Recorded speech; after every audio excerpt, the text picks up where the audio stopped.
ನಮಸ್ಕಾರ ಎಲ್ಲರಿಗೂ. ನಾವು ಇವತ್ತು ಮಾಡೋಣ ಅಗಸೆ chutney, flax seeds chutney. North ಕರ್ನಾಟಕದಲ್ಲಿ ತುಂಬ ಫೇಮಸ್ ಇದು. ರೊಟ್ಟಿ ಜೊತೆ, ಇಡ್ಲಿ ಅಥವಾ ದೋಸೆ ಜೊತೆ ಎಲ್ಲ ಹಂಚ್ಕೊಂಡು ತಿನ್ಬೋದು. ಇದು ತುಂಬ ಆರೋಗ್ಯಕರ. ಒಮೆಗಾ 3 ಇದೆ, ಆ್ಯಂಟಿ ಆಕ್ಸಿಡೆಂಟ್ಸ್ ಇದೆ, ಫೈಬರ್ ಇದೆ. ಪ್ರತಿದಿನ 1 ಟೇಬಲ್ ಸ್ಪೂನ್ ಅಷ್ಟು ನಾವು ತಿಂತಾ ಇದ್ದರೆ ತುಂಬ ಲಾಭದಾಯಕ ಇದೆ. ಕೂದಲು ಡ್ಯಾಮೇಜ್ ಆಗೋದಿಲ್ಲ.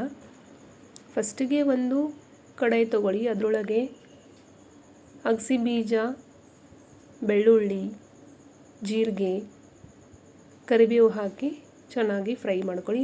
ಲೋ ಫ್ಲೇಮಲ್ಲಿ ಮಾಡ್ಕೋಬೇಕು. ಕ್ರಿಸ್ಪಿ ಆಗೋ ತನಕನೂ ಹುರ್ಕೊಳ್ಳಿ. ಆಮೇಲೆ ತಣ್ಣಗಾಗಕ್ಕೆ ಬಿಡಿ. ನೋಡಿ, ಕರಿಬೇವು ಎಲ್ಲ ಫುಲ್ಲು ಡ್ರೈ ಆಗಿ ಆಗಿಬಿಟ್ಟಿದೆ. ಈಗ ತಣ್ಣಗಾದ್ಮೇಲೆ ಮಿಕ್ಸಿ ಜಾರೊಳಗೆ ಹಾಕಿ ಉಪ್ಪು, ಅಚ್ಕಾರ ಪೌಡ್ರು, ಹುಣಸೆ ಹಣ್ಣು ಹಾಕ್ಕೊಳ್ಳಿ. ಬೇಕಾದರೆ ಬೆಲ್ಲ ಕೂಡ ಹಾಕ್ಕೋಬೋದು. ಚೆನ್ನಾಗಿ ರುಬ್ಕೊಳ್ಳಿ. ಡ್ರೈನೇ ರುಬ್ಬಬೇಕು, ಅಂದರೆ ಪೌಡ್ರು ಮಾಡ್ಕೊಳ್ಳಿ. 1 ತಿಂಗಳಿಂದ 2 ತಿಂಗಳವರೆಗೂ ಸ್ಟೋರ್ ಮಾಡ್ಕೊಂಡಿಟ್ರೂ ಏನೂ ಆಗಲ್ಲ. ಮಾಡಿ ನೋಡಿ ಹೇಗಾಗಿದೆ ಅಂತ ಹೇಳಿ. ಲೈಕ್ ಮಾಡಿ, ಶೇರ್ ಮಾಡಿ, ಸಬ್ಸ್ಕ್ರೈಬ್ ಮಾಡಿ. Thanks for watching my video.